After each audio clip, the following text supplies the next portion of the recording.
இந்த நிலையில் ஒரு கருப்பு எறும்பு ஒரு இருளான பாறையின் மீது ஊர்ந்து சென்றால் அந்த எறும்பை இறைவன் கண்காணிக்கிறான்.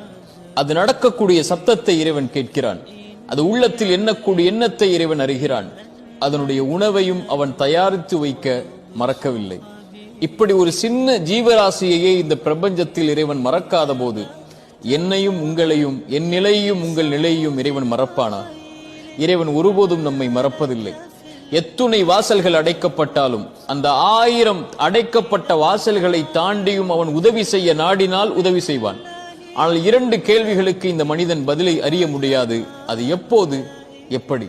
ஆனால் இந்த 2 கேள்விகளின் பதிலையும் இந்த வாழ்க்கையில் அவன் கொடுக்கும் போது அப்போதுதான் அந்த மனிதன் புரிந்து கொள்வான், இறைவன் என்னை ஒருபோதும் மறக்கவில்லை என்று.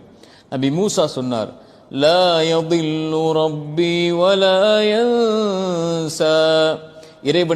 இறைவன் எதையும் தவற